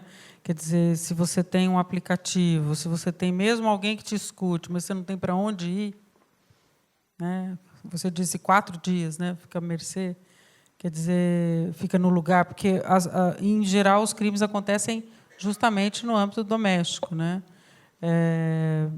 A gente não existe ainda essa realidade, mas eu acho que essa é a frase que a gente poderia terminar, né? A gente precisa de um abrigo físico, né? Aonde possa ter esse abrigo do lugar para ir, e um abrigo psíquico, né? Para você também poder sair desse lugar, né? De violência enfim, disso que nos coloca numa condição muito precária, né? Acho que essa é a palavra. Então, esse abrigo, como uma possibilidade de recolhimento, né? Assim como a gente abriga os moradores de rua, a gente abriga as crianças, a gente abriga os idosos, talvez um passo a mais seria o abrigo, né, real, abrigo de território mesmo, para que eu tenha para onde ir, né? Porque, em geral, o que a gente sabe é que existe uma grande vergonha de relatar para a família, né, e essa é a realidade. A lei, talvez um dos avanços seja esse, um lugar onde os homens possam ser escutados e mudando essa posição de repetição, né? E um lugar onde as mulheres possam ser abrigadas e possam, para além de se empoderar ou de se encorajar, poder ser abrigada mesmo nessa dor, que é uma dor extremamente profunda, né? Então, acho que, de qualquer maneira, eu encerro, né? Eu agradeço a presença de todos, né? A presença do nosso reitor, do nosso diretor, de cada um de vocês. É uma iniciativa do Tom, a conversa aberta. Justamente a participação de vocês é o nosso maior desejo aí de que a gente possa fazer essa conversa e fazer com que a gente possa criar esse espaço de reflexão, tá? Uma boa noite a todos e Professora, Renata. um minuto só. Como você disse, é um evento, né, que é capitaneado pelo Tom Sociocultural. O Tom é o nome da nossa área sociocultural, mas o Tom não faz nada se não tiver envolvimento dos cursos. E é exatamente colocando a temática sociocultural dentro da programação dos cursos, dos conteúdos, das disciplinas, das atividades práticas, é que o Tom acontece na instituição. Então, nós chamamos aqui 2 coordenadores de cursos, a professora Carla Borges e o professor João Barducci, que são de Ciências Contábeis, que tem um projeto muito tradicional aqui na Max, que é o IR Solidário, e a professora Carla Borges, que tem o RH em Ação, que faz muitas atividades com várias ONGs, e eles vão prestar uma homenagem agora às 2 professoras que participaram do Conversa Aberta. Tá? Então, enquanto eles sobem, eu também quero aproveitar e agradecer, dizer que foi uma satisfação muito grande poder participar. Foi um prazer poder... e que a gente possa fazer mais iniciativas como essa, que isso que faz a diferença, a participação de vocês. Muito obrigada, gente.